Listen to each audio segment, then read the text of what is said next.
The perfect fit. Not for $9 million, it ain't. Not for $9 million times 4. I mean, He's 37 currently. Hey. So 2 years and then 2 with the bad back. Yeah, okay. Now we're talking. Okay. You know where it's going. Yeah. Same Okay. same place 5 years. Canada. Is he Same place allergic to his Canada's. equipment? 5 years. Same place 6 Canada's years. headed.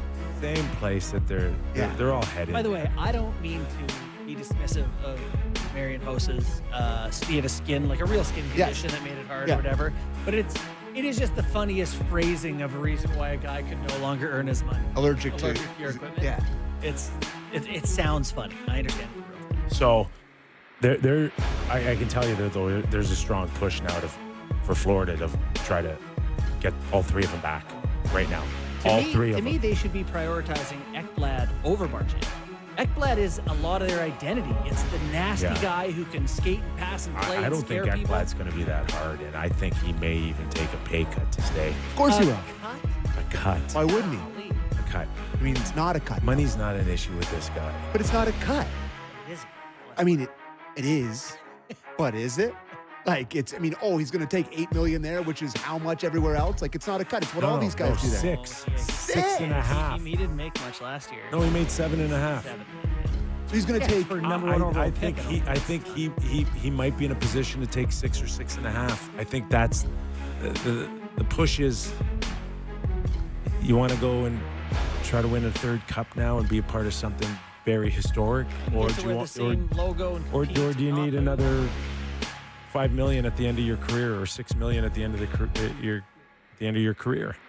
So that's where they're at, and I think that's what they're pushing on Brad too, as well. Yeah. Is that okay? Could you take? I don't know what the number is, to be honest with you. 5 or 6, which would be 7.5, 8 in a lot of other places. I don't know. I don't know, but Brad hasn't got his money. He's always been underpaid. He's going to get his $9 million in Toronto. Yeah, maybe. But rent in Yorkville for $8,000 a month. If it's still the most important thing to him, or has anything changed in the past week about? He hasn't had a coherent thought since the game ended. Correct. So, he has been bamboozled since that ended. But this strategy has already been discussed between him and his agent and his family countless times before they won the cup. Before the trade deadline, after the trade deadline. For sure. It's. But things change. Things change. Emotionally, things can change, for sure. Winning a cup is a pretty big emotional swing. Yes. With the guys that you're now feeling like, man. Family, I love you. No, I love you more.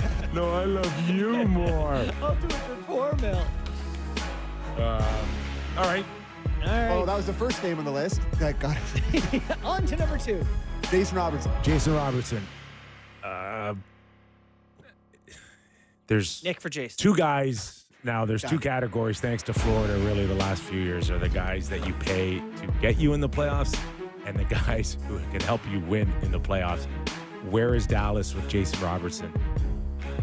Yeah, like his stats dictate that he should be paid X. And he's a great example of, what I said the other day on our show was that we don't really pay guys commensurate with how much the team values them. Like, this guy's a winner, he gets you through. Like, I don't think the team values him as much as his stat. So he is going into his last year of his deal at 7.5. He's eligible to sign a new contract July 1st. Bet they pay him 7.5.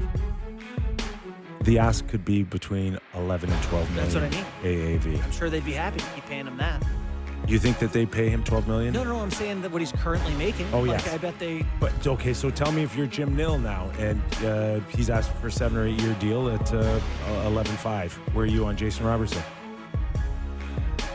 Yeah, it's a great question. Yeah, he's scored 50 in the league, and he's twice 40. Twice 40 is how it is. Sorry, he's 25 years old. He's a talent. 6'3", 200.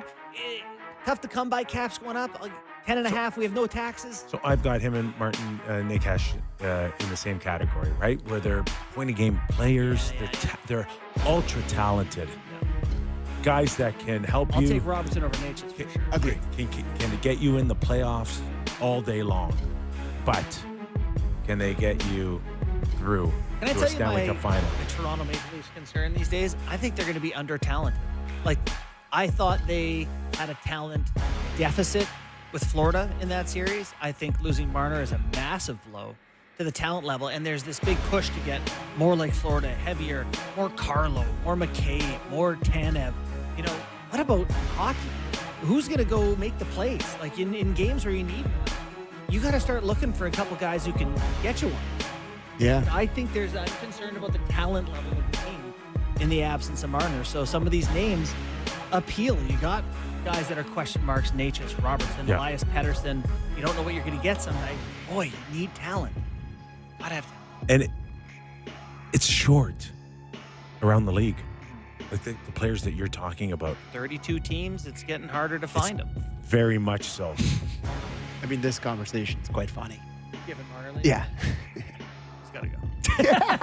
Who's that? Sorry, I missed No, that. it's just I said he's gotta go. Yeah, it's just Like, like we the can't have Marner that conversation. It's like, Yes. boy, if they could ever find Yes. a 100-point Selke level winger who's really good in all situations. God, if they could ever find a guy like that.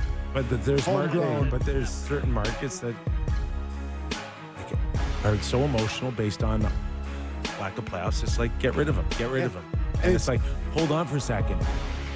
Who's going to replace these players once you move their talents out? And I include Robertson, right? It's funny because there's people saying, well, he wasn't that great when they, in the big moments. However, you're in the big moments every year. Yeah. You get the chance to fail.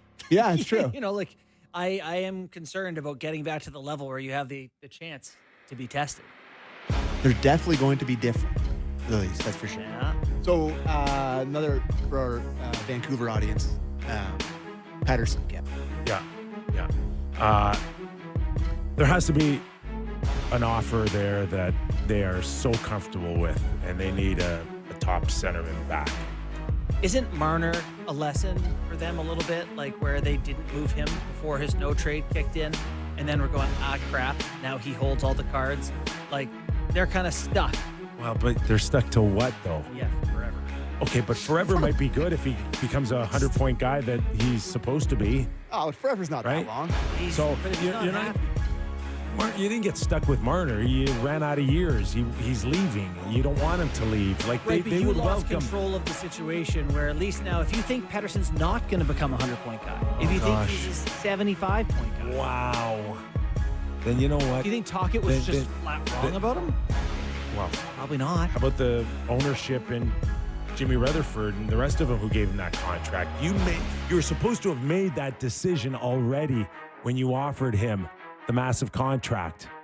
Like that ship sailed. Some cost fallacy. What's the Right? If he's not good enough or doesn't want to do it, But if it's one thing to say that, but then go make the trade that you think will make you better, free up the money. right? You free up the money.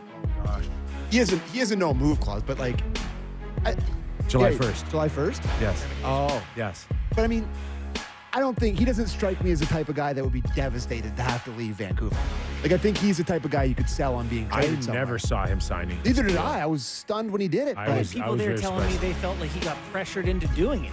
And he was like, take the money in But at some point. in retrospect, good job signing that contract, man, Yeah. because maybe you weren't. But at the start of his career for the first few, like, he was undeniably worth that money. Like, he really, really was a great player for Right. the first, So what was last year? Was that I don't he just know. didn't want to? I do not know. And that would scare me to the. I don't think he'd be that type of guy. Even if you went past July 1st with him, he doesn't strike me as the guy that says, I don't want to go anywhere. Like if it continued to go down the path where he's not happy, the team's not happy, and the fan base is screaming, he strikes me as a guy that'll work with the organization to say, okay, just find me a spot here. I don't think it's